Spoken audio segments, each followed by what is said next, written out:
What's up guys? Kumusta na po tayo guys? Andito na naman tayo para sa sa pag-upload ng isang wiring diagram.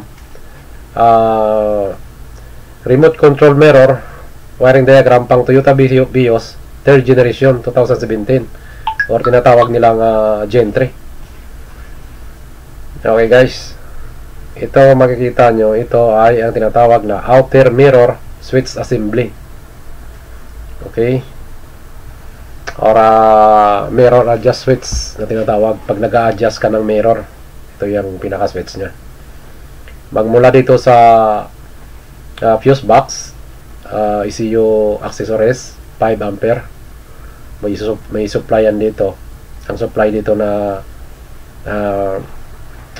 current ay ang 5 ampere lang sa fuse. So ito siya. Ngayon, ito po yung mga color coding nya. Kasi itong color coding, kailangan natin ito malaman kasi itong magsilbing guide natin kung saan siya. Tulad dito, ito kasi outer rear view mirror, left side. Sa left side na rear view mirror. Ito naman ang sa right side na rear view mirror. So pag nag-a-adjust tayo, ipo-fold natin up and down. Itong switch ang gagamitin natin. Ngayon, itong violet at saka kung sa sakit pa, halimbawa hindi gumagana ang sa left side nyo na mirror pag ina-adjust nyo yung switch. Pag binubunot nyo yung sakit, ito lang yung tumbukin nyo. Pag binunot nyo, itong nakikita nyo yung violet at saka green ay sa left side. Okay. Tapos ito naman ang red at saka light blue ay sa right side na rear view mirror. So, halimbawa, example, no? Pag ito hindi gumagana, natanggalin mo lang yung socket, sundutin mo lang ito ng live wire mula battery. Supplyan mo ito. Okay? Pag gumana siya, ibig sabihin, good yung mirror mo. Ito yung problema mo yung switch. Halimbawa, ito na naman ang hindi gumagana, itong gumagana, yung sa right side hindi. Tanggalin mo ditong socket. Ang sakit niyan, makikita mong wire 1, 2, 3, 4, 5, 6, 7, 8 kasama yung ground. Ngayon, itong magiging silbing guide mo, ang color coding ng sa right side ay ang red at saka light blue. Sundutin mo lang ng live wire from battery kung gagana yung rear view mirror mo. Ibig sabihin, good siya. Pero pag hindi gumana, hindi good yung motor nito sa side mirror. Katulad din ito. Kung sinundot mo dito ng live wire at hindi naman gumana ang mirror mo, hindi gumalaw, ibig sabihin stuck up yung motor ng mirror mo dito. Pero kapag gumana at saka ito gumana rin, ibig sabihin ang switch mo yung may problema. Palitan mo na to. Oh. Mura lang naman ito sa Banawe guys, or sa kasa kasi hindi ka makakabili minsan eh. Pero may kasa din naman nga makakabili ka. Basta ibigay mo lang yung year model. Pero kung hindi ka makabili sa kasa, sa Banawe ka, meron naman sa Banawe mabibilhan. Yung malapit sa ano dyan, sa Quezon Hub. Kung sa Quezon Hub ka, papasok ka ng Banawe. Yung sa left side, may Toyota na ano dyan, auto supply. Yan, mga original yung mga parts nila dyan. So dyan kayo bumili. Parang ano yan, katabi ng Jollibee yata yan. Or McDo, nakalimutan ko lang. So guys, ganyan lang. So kung halimbawa, sa troubleshooting tayo, no? Halimbawa, lahat na switch hindi gumagana yung mirror nyo. Ito, kahit anong pindot nyo dito, up, down, left, right, hindi gumagana. Check nyo yung fuse. Check nyo sa kung pumutok. Sigurado pumutok ito. Kasi karamihan kapag switch lang ang problema, ang isa gumana, ang isa hindi. Hindi naman sasabayan nga masira ang dalawang mirror na yan. Di ba?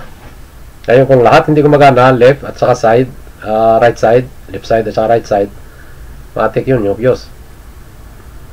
Kasi walang nagsusupply dito. Okay. Ang gagawin nyo, hanapin nyo yung fuse nito. 5 amperes. Buksan nyo yung takip ng fuse box nyo. May naka-sign naman yan na ECU, ECC. Itong magiging silbing guide nyo. May tatak dyan. Kaya yan ang magiging silbing guideline nyo para makita mo kung fuse kung saan. Tapos i-check nyo. Kung pumutok, palitan nyo lang. At subukan ang switch. Ngayon, pag ito naman ang hindi gumagana lang, tapos ito gumagana, sundutin nyo lang ito. Yan ang magiging guide nyo, yung violet at saka yung green sa left side.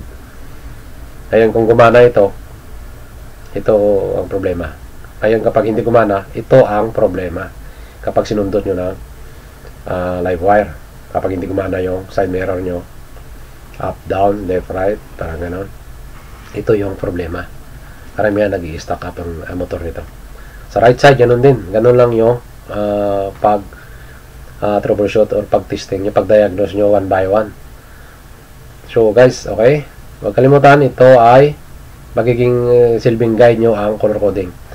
Ito naman ang black at saka yung gray ay fold and fold. Diba? Tumitiklop siya or hindi siya tumitiklop. Ito siya. Yung black at saka yung gray. Okay. Halimbawa, yung side mirror nyo, nag-up and down lang siya. Pero hindi siya nagtitiklop. No? Palagay natin. Ito, subukan nyo. Sundutin nyo to. Tanggalin nyo yung socket. Ang black at saka yung gray, sundutin nyo. Ngayon, pag mag-fold and fold siya, ang switch nyo yung problema. Palitan nyo to. Minsan, loose contact lang din. Ini-sprayan lang natin ng WD-40 yan sa loob. Pero, wala na. Magsasign na yan na masira siya. Palitan nyo lang kasi mura lang naman to eh. Nasa ano yata to. 750. Approximate ko lang na presyo O di kaya kung original talaga siya, di mga nasa 1.5. So guys, yun lang. At maraming salamat po sa pag-subscribe. At huwag kalimutan po pindutin ang button para sa mga notification natin. Pag-notify sa inyo ang mga bawat ina-upload natin. Wiring diagram ng mga sasakyan. Marami pa tayong i-upload guys. Kaya lang medyo busy pa ako. Kaya nakaka-upload lang ako pag day off ko. So guys, maraming salamat. At huwag kalimutan, ito sa fuse box. Fuse. ECU, ECC. Accessories. Ito naman ay outer mirror switch assembly. Or itong switch nang nag-a-adjust ka ng side mirror mo, rear view mirror mo. Tapos ito naman ay sa right side na rear view mirror. Ito naman sa left side. Ito naman guys ay ground. Ang wire sa socket yung makikita 1, 2, 3, 4, 5, 6, 7, 8. Walo lang yan guys. Okay guys, sa mga baguhan dyan, maraming salamat sa pag-subscribe. Pakishare naman para sa mga ibang gusto din matuto na mga nagdi-DIY dyan. Maraming salamat guys, hanggang sunod na video.